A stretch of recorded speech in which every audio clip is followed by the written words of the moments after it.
Just enjoying some coffees here. Enjoying some say actually. But Africa mia.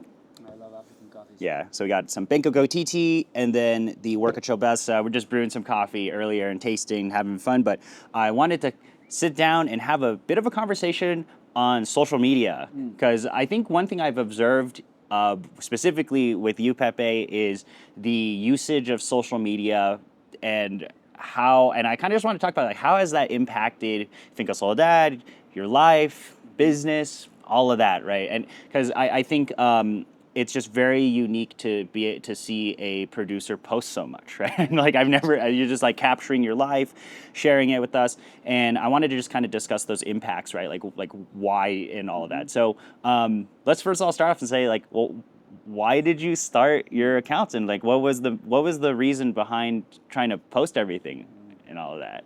Well, the count, I can't remember exactly what year, but I was working with the Brazilian television in that time, still doing a little bit of expeditions. But then I completely had to quit that because I had an accident.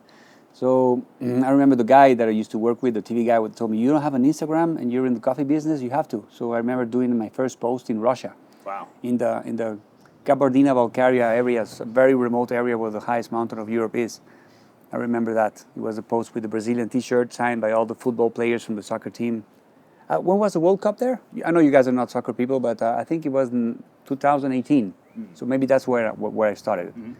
But then it was very slow and organic up until when COVID showed up and we couldn't leave the farm and we couldn't trade, we couldn't talk, we couldn't do nothing because we were confined. I think I got a little more into the posting content and started making some friends in Hong Kong. Actually, my first coffee friends and you know, the people that supported my operation were from Hong Kong. And that's how it started becoming a little bigger, no? And I just got some love for it, you know. I spend a lot of time here alone, so posting to me is very natural. I'm not good editing stuff. I'm not good creating like professionally. I just do my day by day, you know, like just like your videos in YouTube. You're not into like a huge agenda, but just trying to be nice and trying to show organic stuff, organic things happening. So yeah, that's how I grew up, and but it's been crazy and massive, you know. When we first started posting, it wasn't that big, but when I started going to coffee shows, those two things trigger an immense response. So being live and active as a person and not on a screen in a coffee show, and having beautiful content and expressing gratitude and smiles and positiveness all the time, I think has a great impact on the industry. So when you go to these coffee shows now, do people recognize you from, like, either do they recognize you from the coffee now or from the social media, or, you know, because for me, I'm like, the reason why I like your account so much is because there's a lot of pictures of you, right? There's pictures of people on it. Yeah. And when you go to a show and you see these people in real life, you're like, it connects. You're like, oh, that is so-and-so. And I thought, you know, have you seen that? Or people like, will be, oh, that's Pepe, and then they go up to you. Yeah. That was me, at least, when I saw it. I was like, oh my God, that's A little, and I've had to also learn how to deal with that because, for example, what I consider Finca Soledad to be is like a set of beautiful people that work very hard every day. But when people relate Finca Soledad only to Pepe, that makes me feel kind of weird, you know, because the idea was not that. But want it or not, I'm very, very deeply related to Finca Soledad, and some people don't even call this coffee Finca Soledad coffee; they call it Pepe's coffee. And I've had to learn to live with that, and I'm okay as long as people acknowledge the effort done by the rest of the family. And it's been very nice that Jose has started coming with me to shows and stuff. And when we were in China, in mainland China, it was amazing on this little red book that they have over there, the amount of interaction that there were about this father and son, like brewing coffee, and we started like competing who has the best brew. So we became instantly famous there. And then we went to another show, and then we went to Chicago, and I see that my son is gradually stepping up and becoming a lot better than me. And I'm very happy about it, because that'll be the quintessence of being a coffee farmer is being able to lay that craft and that passion to your family. I don't expect Jose to be a coffee producer unless he wants to, but I think he's stepping up his game a lot, and he's becoming a lot more geeky in the quality of his brews. You know, like when you guys are here, you guys are talking like just like family, like a tribe, about coffees and extraction and turbulence and these and was and ppm. So to me, I think I have like a ceiling on it because I'm turning 50, and I can't take that much information already from what I have to think about from the farm itself. So I have my ceiling. I can't go any further. But I see Jose, like geeking up in coffee in ways that are tremendous to me. He got a bird machine from Douglas Weber, and he mastered it. Now he's got the X Bloom from you, and he's mastering that too. So I think he likes to grow in that sense. It's very beautiful when you can share that with the common audience, not just keep the stories or the beauty that what you see when you wake up and go to the coffee fields and see this beautiful blossom and just keep it to yourself. I am the kind of person that likes to share that. So I'm very thankful to Instagram. So I love to doing posts, and it's been amazing. It's been a wild ride. It's like the record of my life is happening on social media, want it or not.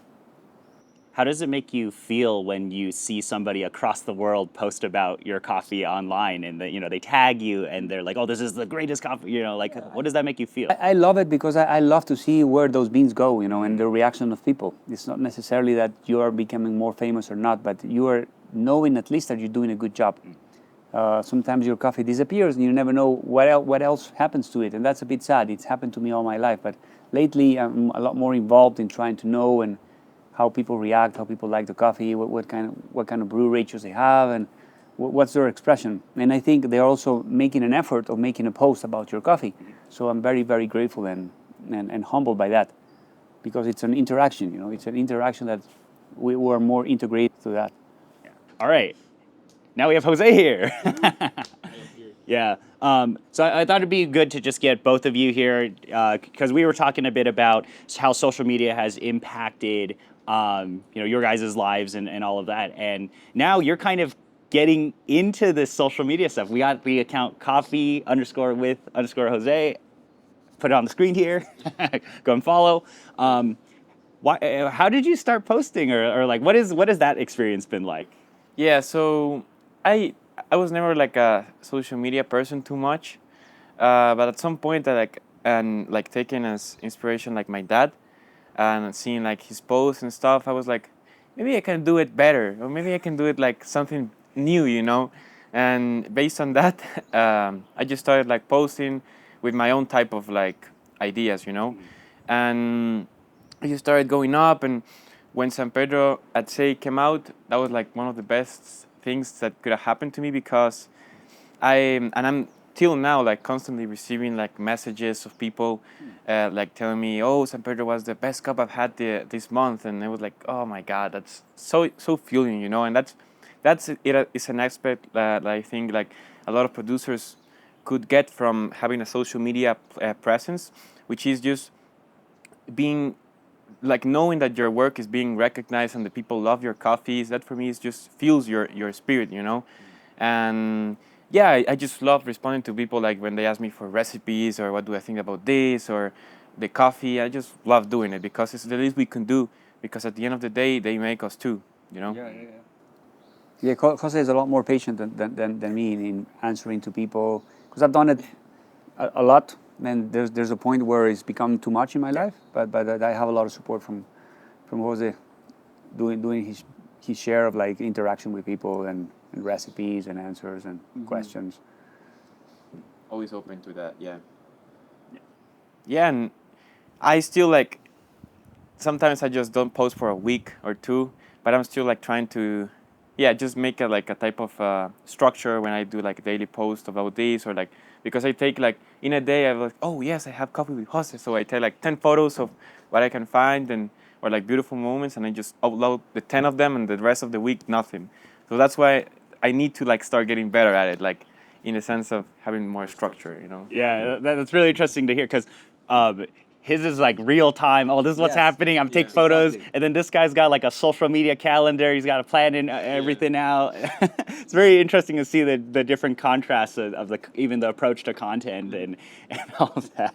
Yeah, I do it very, like, as you said, like a everyday content. I wake up and I see this beautiful boom, and then I walk, boom, and then I do this, boom. So it's like following my life in a way. But I love sharing that. I think I love sharing that because I think I make all the people happy. Yeah. And in this kind of world where there's wars happening and unfairness happening everywhere, I try to be a very, very positive person. And yeah, I feel like supporting like real content creation, like for example, it's not just posting about like all the beautiful things, you know, it's about posting like the reality and the hard work that involves like growing coffee. And yeah, like maybe not all coffee enthusiasts will be able to come to the farm, but they will be able to at least get a sense or like a little peek of what it is to grow coffee. It's not just planting, it grows up, you start harvesting, you throw it, and then that's it, good cup. No, it's nothing like that. So I feel like that will be very important for people to just take a little bit of more like uh, inspiration, or just like recognize, you know, all the hard work that goes here. Yeah. Well, I mean, this is why I wanted to get both of you guys on camera here because I've always felt that you guys have set a really good example for at least us coffee enthusiasts. Say, hey, look, this is you can just follow the accounts and you just see what's happening, and there's always something happening every day. There's something happening, and for me, being in the States, usually I look at it, I'm like, oh wow, I can get a good touch, and then when I buy your coffees, right, it all kind of ties together. I think I'd like to also ask a question. Do you guys have any advice for maybe other producers or people like this has I think that social media and all of this has benefited you in getting the name out there and all of that, but do you have any advice that you could share? I think the biggest hole, the biggest gap in the coffee production, in the farms, in the owners, is not knowing what they have. So they should cup their coffees. They should do more lab works. They should be more interested in sample roasting and cupping and did that every day. When you start knowing what you have and you start valuing it more, then you have a powerful tool. If you have to wait for a cupper or a famous person to say something about your coffee, then it's not fair. The way it should be that you should know what you have.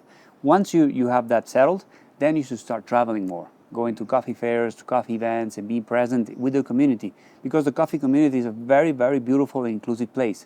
But you have to travel. You have to go to those gatherings, like we just came from Chicago, we just came from Taiwan, we're going to Copenhagen, from Athens, Milan, blah, blah, blah.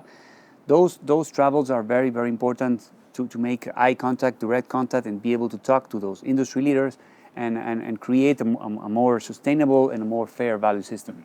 So I think it goes from there. It starts from knowing what you have, but then getting off your comfort zone. Yeah, and then sharing that Yeah, also. get off your comfort zone. I know I wish I could stay here all the time, but it's not possible. And I do like to travel, and now more that I'm doing with my son because we're learning together and sharing together. So yeah, I think that's key.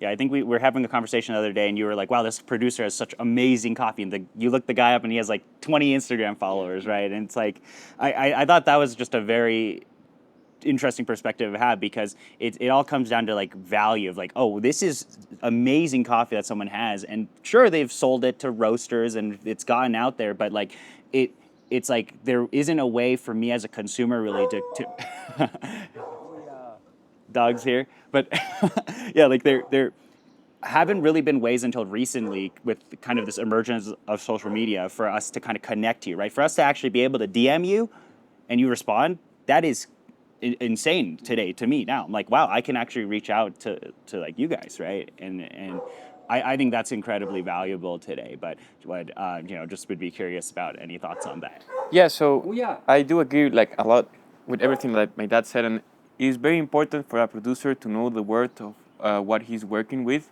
because that way like he knows what to expect and he knows like what he's giving out to people, you know. And I feel like that is super important, knowing your coffee like throughout the whole process. And yeah, you may lose like a kilo of each lot trying it like for a certain amount of time, like but being consistent, and that just gives you like a better way of like having a consistent cup and a consistent consistent coffees in and of itself. And yeah, and so this producer, yeah, I loved his coffees when I worked at Say, and I looked him up. He started following me actually, and he had like 25 followers, and I was like, God damn, like how can that be? And in a way, producers need to understand, in my opinion, that having a social media presence and community around you, it's super important. Also, like in a way, like what I've seen with my dad, and like all that, he has like a good amount of followers, which is incredible because it is also almost like a community around Finca La Soledad, you know, and that just makes the coffee more valuable. and it's just, yeah, recognizing the hard work, and it's just really cool to see like going through your feed, and I don't know where you see like these berries, the perfect berries, or the sunset, or the birds that are here. Just a really cool experience, you know, and it's a way to sharing your little part of the world with the whole world, you know. Yeah, I mean, even on my end, when I'm looking at your guys' fans, it's like we have fans of Pepe, we have fans of the farm, and we have now even fans of specific varietals, specific plants, specific processes, right? So, and all of this is because we've been able to see it, right? We've been able to actually and taste it as well, right? And I think this is like being that's like still with the coffee stuff. There's still a sensory part of it. It's like that's what ties everything together. But the rest of the story, which has been shared online and we can see it and we see real time updates, right? It's like this is all this additional context that we have for what happens here, and we're able to see and taste that work, right? We're able to actually get it in the cup. And I think that's like, this is kind of my point with this social media stuff is like it helps really tie everything together and helps at least the end consumer make sense of this whole crazy coffee world. I think social media is a beautiful vessel, man. People say you spend too much time on internet, you spend too much time on that, but I think there's good content, good quality of time spent, and bad quality, I guess. So it really depends on you as a consumer. What do you want to do with your time?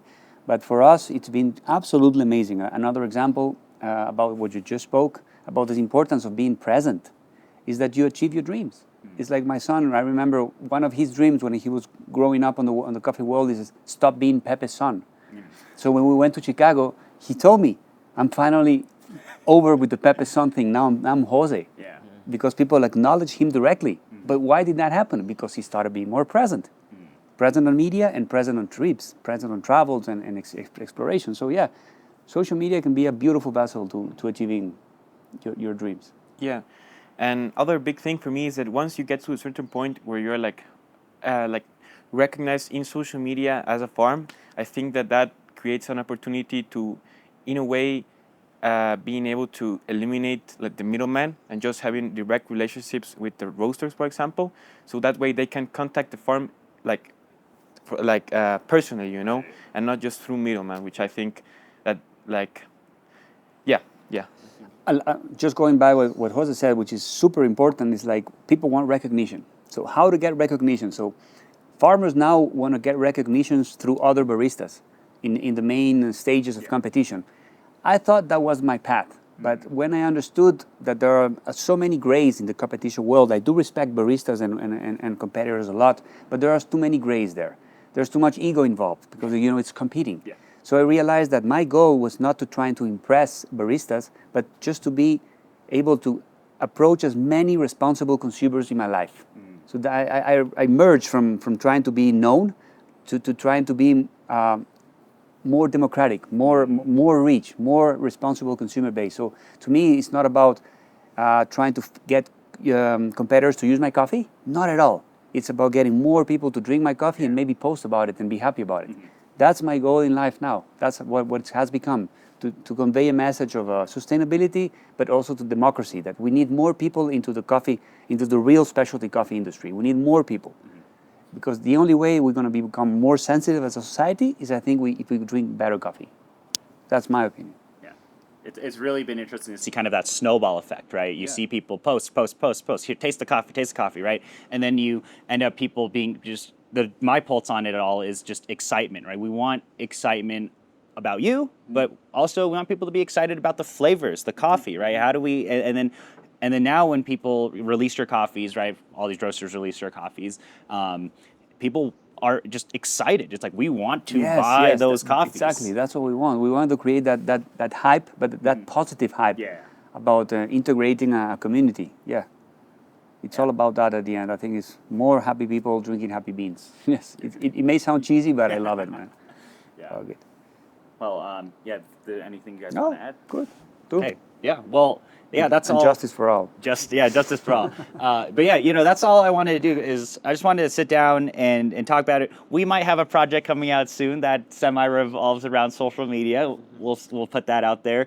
But yeah, I wanted to just come and sit down and talk about this because I think this is just it's a really great example of how you utilize, social media helps out a lot. But also it's like, really good to be able to sit down and actually talk about some of this stuff. It's like, Yeah. we come all the way out here to make these types of videos and just talk about it. But yeah, otherwise, that's all for today. Thank you guys so much for spending time to watch this video. Thank you, Jose. Thank you, Pepe. And if here we will put the Instagram handles of everybody, of Instinto, the Surya San Pedro, which has its own account, Jose and Pepe. And yeah, all right. See you guys later. Bye, guys. Bye. Thank you guys so much.